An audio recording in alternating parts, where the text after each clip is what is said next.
Hi, and welcome to the Elephant Method podcast. I'm so glad you made it. My name is Lisa Courtney, and I'm going to be your host today.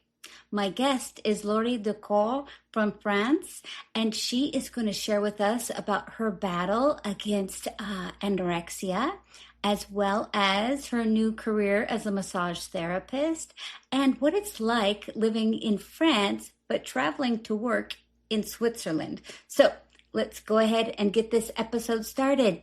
Glad you're here. Welcome to the Elephant Method podcast. Thank you for joining us. Thanks for inviting me. Oh, it's my pleasure. Now, can you tell our audience where you're from and what you do? Okay, so I'm Laurie. I am from France, and I live in an area just near Switzerland. And what do? I am a specialized teacher in Switzerland. Specialized in what? Educator? Education? Yeah, in education. I work with adults and who have mental disability. Oh, sure. And how long have you been doing that? It's been 4 years. 4 years. And so you actually commute from France to Switzerland every day? Yeah, every day. Yeah, well, from Monday to Friday, yeah. I have my weekend off, and in this field, it's important to say because some of my colleagues have to work all the year. But it's near from my home. I work 15 minutes away with tram from my home. You take the tram. Wow. And what do you find different between the supportive care in France and supportive care in Switzerland? Well, it's pretty kind the same thing. It's the same job, but because of the conditions are very different, because in Switzerland we have money, way much more money than in France. That changes everything because in Switzerland you can have a choice of the activities you want for your residents. You are more free, just that. And you have more recognition from my bosses than in France. It's very interesting, and maybe you're not motivated by money because you don't have a good salary with that. So a lot of people who works in France with this job, it's a passion. It's a what? Passion. And can you tell me, because you mentioned two things, you said that Switzerland has money. What's the difference between Switzerland and France regarding money? I think that because Switzerland has money, the economy and the sectors are, we are more free. I think it's about freedom because in France, because you don't have a lot of money, you don't have the same comfort, and the comforts can lead you to maybe doing more things you would like. In Switzerland, it's very common. You don't work at 100%. You have partial times. For me, as an example, I work at 70% of my times. So it means that I work 30 hours per week. But it's okay. It's okay because it's good money and I can work in France. But in France, you need to work in a full time. Oh, excellent. And you also said that your bosses are good at recognizing you. Can you give me an example? I think we are more in connection with our direct boss. So there is a lot of bosses hierarchy. So my first boss, we have a great connection with her, and she is really she is always grateful with what we do with our residents. So it's a good mood with them. Oh, I love that. Yeah, it's nice having a safe place to work, right? And I'm sorry, I would add something that in Switzerland, because I am in public administration, every year we have a race. You have a race? we have a raise because it's public administration. Uh-huh. So it's a great motivation too, because we have like steps in our professional life. Sure. And you don't have that ability in France? They don't give raises? Not like that. In Switzerland, it's each year. It's mandatory. So it's very regular. In France, you can have one, but a single one or punctual one. How interesting. Okay, very good. Now, so I want to pivot just a little bit because you also do a humanitarian effort, and it kind of shocked me the first time I heard about it. That right? You speak to someone on death row. Now, where is this person located, and how did you make that contact? That's very funny because I wrote to him this morning. Oh, well, his name is James, and he's from Florida in the US. Oh, and now he's arrested in a prison in Florida too. And he's in death row since 10 years, I would say. Yeah. Yeah. And how did you make that connection? What made you want to first? What made you want to make that connection? I saw a TV show. That's simple. I saw a TV show where people needed to explain their stories, particular stories. And one of them, the subject was have a correspondence with someone on death row. And it was very interesting subject. And I was very curious about it. And when I heard the stories, I was telling myself, and if I tried that too, and that made me just search that on Google, and I took the first website, and it was the one. Wow! Well. And was it hard to start the conversation? Well, that's a funny question. The person I have a conversation with now is not the same. It's the second one. So this is an association which made a connection between people and prisoners, and they made me a conversation with one prisoner. His name is Jonathan, but Jonathan told me he didn't have time for me. In prison. Yeah, in prison. Right? He had to write a second book, so he didn't have time. So he proposed to me to change and met one of his colleagues in prisons, who was James. So it was a funny started between James and I, because we spoke, well, because Jonathan didn't have time for me. Well, here I am. Nice to meet you. And it was pretty simple, yeah. To answer your question, it was pretty simple to speak to him. I really love the idea of him telling you, I don't have time in prison. I'm shocked a little bit. Yeah. But it's honest, right? It's honest. So what do you think has been your greatest reward about connecting to someone within the prison system? On death row. Yeah, particularly in death row. I was very curious, but also I wanted to do something good. I wanted to discover what it feels like to be in there in death row. I think that almost all the population doesn't know how is it in death row and which are the conditions. So I wanted to not to be blind with that, and I wanted to see. And James is very honest with me, and he explained me a lot.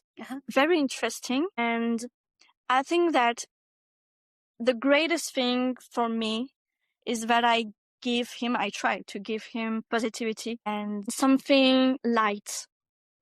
Yeah. Has there ever been a time where things got uncomfortable? Never uncomfortable. No, that's so sweet. And approximately how old is this young man? This man, I don't know how young he is. He's young. Yeah, you're right. Well, he's 30. He's 30. So he's been arrested when he was 20. Yeah, and 10 years after, he's still in death row, and he doesn't know when he will be executed. Yeah, wow. That has to be challenging. How does he fill his days? When he wake up, he has 1 hour, 2 hours outside, but it's not too much. And after that, he can chill with his colleagues in prison, and he wrote too. Oh, He writes. Yeah, thank you. He writes a book. everybody's writing a book, huh? Yeah, totally. He writes a book, and it fills his day pretty much. Very good.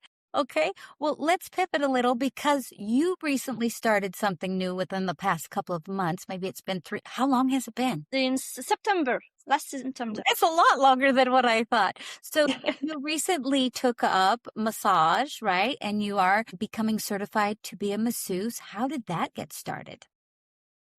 Well, I always have a theoretic mind. I've always been in my mind, and I thought that my brain was my first and only tool. Uh-huh. But I wanted to try something else, something out of my comfort area. So I tried massage because it was on just the touch sense, and it was a great experience. I wouldn't say a bad start, but so it's 1 weekend per month. And at the end of the first, second, first month, I cried at the end of my weekends because it was so much emotions and strange things to me, to my body. It was very discomfort. Did you expect it to be that uncomfortable when you started? I didn't expect that. No, but I told me that it was a great thing. I love crying. I can cry a lot. It's okay for me. I'm with you. I think, well, for me, I really believe that crying shows strength, right? Because a lot of people don't cry because they hold their emotions in, and it takes more courage, in my opinion, to really cry and let your feelings be shown. I agree with you, and I think that crying is for our regulation, emotional regulation. Did you learn that as a psychologist? Yeah. Yeah. Mm-hmm. Yeah, I love that. Now, after you've been working with a number of clients for the last, how many months? 7 months? And what is the best feedback you've received from your clients? Well, there are 2 type of feedbacks, if I have to be honest. The first one is it was the greatest massage I have received. Of course, it's a great compliment. I love that. But the second one, it touched me more. It is, I never did a massage in my life. You're the first one. It was a good experience. And for me, it's the best thing I can hear because they trusted me in that moment, and it was a good experience. They maybe want to retry next month, and for me, because it's a new experience for me, I can share a new experience with someone else. So it's a great feedback from me. Oh, and trust is so important, right? When you're dealing with the body and getting a little personal, right, at times. Yeah, totally. So what's your favorite type of massage that you do, and how does it benefit others? The best type of massage I do, I think I prefer the body massage because I am trained too for the Kobido massage, the face massage, who is from traditional Chinese. But I prefer the body massage with the global one, because it feels like I'm dancing around the person. So I like it. That's a beautiful description. How wonderful. I'm dancing around them. Now, oftentimes practitioners have to take care of their own bodies, right? Where they're working on others. What's one way that you do that for yourself? I try. Yeah. I experience backaches, so I totally feel how much it's important to to take care of my body. I tried and I began 3 months ago Pilates. Uh-huh. And it's a great moment for me. And so I stretch a lot my body too. It's a good one for me. That is for my body and for my energy, my mind, to take care of my spirit. I would say I have rules before my massage, after my massage, like a preparation time before and after. I wash a lot my hands, like remove all of someone else's energy. Outside that, I would say I take care of me with reading or spending time just alone without anyone. Right. Well, it's really interesting because you had an issue with like an eating disorder previously. So you learned how to take care of yourself. When did you decide to address the eating disorder, that you knew it was a problem and you had to do something about it? It's a pretty hard question because I don't have a single moment of awareness, or I was saying to myself, oh, okay, I need to change. This is a long way of recovery. And I had multiple moments of changing. I had anorexia. So when I had it, it was just for a year. And after that, I wanted to change, but I didn't recover just now, just at that moment. I changed my habits and then I rechanged my habits again and again and again in order to one day I don't have any more any eating disorder. Wow, that's amazing. How long did it take you to come out of that cycle? I would say 5 to 7 years. Oh, that's a long time, right? It's a long time because it's just not about the body trouble, the body issue of anorexia. It was way more. It was about my mind. I would say that eating disorders, it's just not a body thing. It's a spirit thing. It's about regulation and how we can function again. Yeah, absolutely. And what is a piece of advice that you could give someone with anorexia or an eating disorder that they could use in order to help themselves? Yeah. Okay, I would say pretty the same thing I said, but it's really important. The body is just the symptoms of your spirit. So if you want to recover, look back at what you think, your mind, and especially your emotions, because I think it's about regulate your emotions and it's about losing control. People with eating disorders doesn't want to lose control, but control is about emotions. So you have to look back to your emotions in order to recover. Ah, that is so amazing. Well, I know that I'm really proud of you. It couldn't have been an easy journey. Yeah. It wasn't. I can only imagine. Well, I appreciate you sharing that with us and hope that, this information can maybe give someone a helping hand, because it can be challenging to do it on your own. Did you have a helping hand in it? No, and that's a big deal because I think it's a reason why it lasted 7 years. Maybe I had one of my dear friends who had 2 eating disorders, but because she was followed by therapists and a whole team, it lasted less time than me. I obviously I recommend to have therapists or just professionals around them, around us. But I would say for myself, it was a good way because it was just me against me. So I had to try and I had to search for resources just with my own. And it was a big challenge and I didn't lost time, but it was a long time. But now I know who I am and why I did all of this. Yeah. No, so you discovered yourself at the process. Yeah. Yeah, truly amazing. So was there anyone in your corner that you said you had a friend that also had an eating disorder? Could you reach out to this friend for any support? Yeah, sure. And I did. I did. And that was thanks to her that I not discovered, but I was aware of my eating disorders. Oh, that's so fun. Now, I'm so happy about that. Did she discover her eating disorders before you or after you? Before me. Before you. It was before me. And, we were a bunch of friends, and inside that group, we were 3 with eating disorders, 3 girls. Wow. So it was a lot. And I don't know if it was our environment. I don't know why, but we were a lot. And so we spoke a lot between us.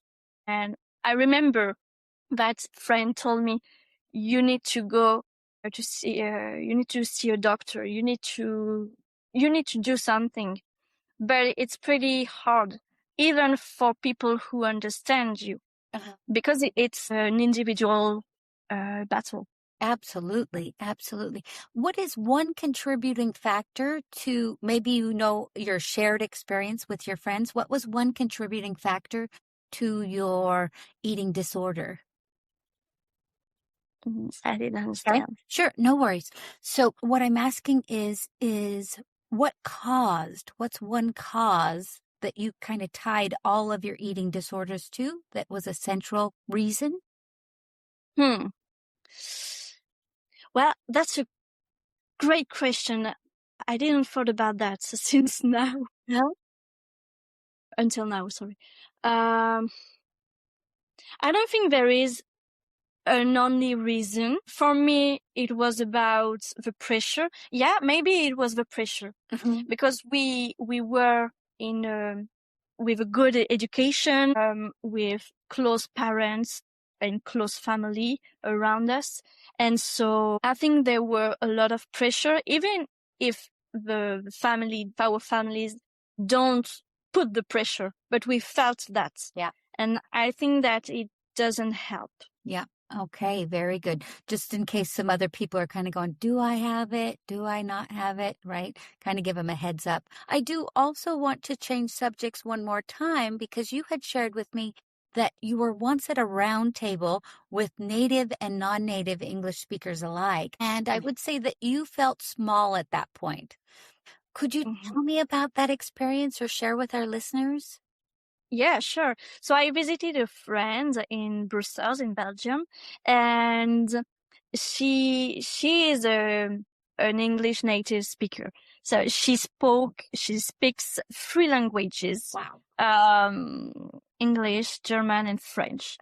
She's pretty good at languages, and she invited me for in a bar with some of her friends. All of them spoke English because they were in an English training. So all of them spoke English, but some of them were native and others were non-natives. And as you said, I felt so small because I didn't speak English frequently. Yeah, it was just at school. So I spoke at school, but after that, I didn't practice myself with English, with expression, I would say. So it was pretty hard for me to have confidence. And that's true that I was like a stranger, so I was not important in the team. And it was pretty hard to have a place, have a place. Yeah. I'm curious, do you think you would enter the conversation if you were there in that same situation today? Today it would be different. Nice. I'm so happy for you. Lisa. I'm so happy. Well, and it's so interesting because I don't feel this conversation would be complete if we didn't talk about your very special boyfriend, my friend, Remy, right? Could you tell us about him and what he does? Yeah, sure. Well, yeah, thanks to Remy because he's the one who links us. Remy is my boyfriend, and I have to say, it's been a year and a half we've been together this day. Wow. So he's my boyfriend, and what does he do? He is a web developer. He took English classes with you in order to improve his English too. He's pretty good at web developing. He's very intelligent. So also, why don't we give a shout out to his new development? What did he create recently? He created a platform for developers as him, and he put IA between developers and clients.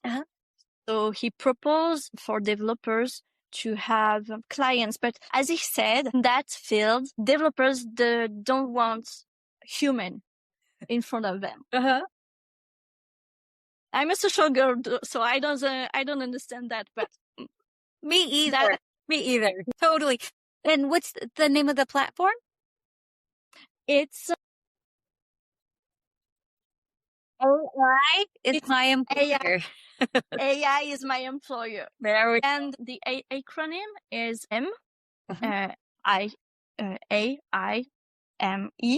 and it's French. It means love. So sweet. Very beautiful. Well, and it's so fun because I got to experience both of you when I was in Paris this last December. So can you tell me a little bit about what you found shocking, what was surprising, what you enjoyed? I was obviously enjoyed about our meeting. I think I was surprised. And with the time distance, I would say I was shy. You were shy? Really? I think I was shy. And I think now it would be, I don't know if I would be more spontaneous, but it was a great time. And I remember that Remy was so excited of meeting you, and he spoke a lot because he wanted to say a lot to you, and it was very kind. But I think that it changes a thing between us because there wasn't a screen between us, and it was off classes too. Yeah, but you guys the whole day had to talk in English. How was that? So it was an experience because in Paris we don't speak English, but it was a great experience. It was a great training because we don't speak that long in English. Right. But I liked it a lot. It was fantastic. And you guys were amazing. I was so grateful to have you with me. Yeah, it was perfect. So you mentioned in the past that you felt small when you were around the group, right? And now you have more confidence. Can you tell other non-native listeners what you would recommend they do in order to become more confident? Well, besides having class with Lisa, no, I would say, it's practicing.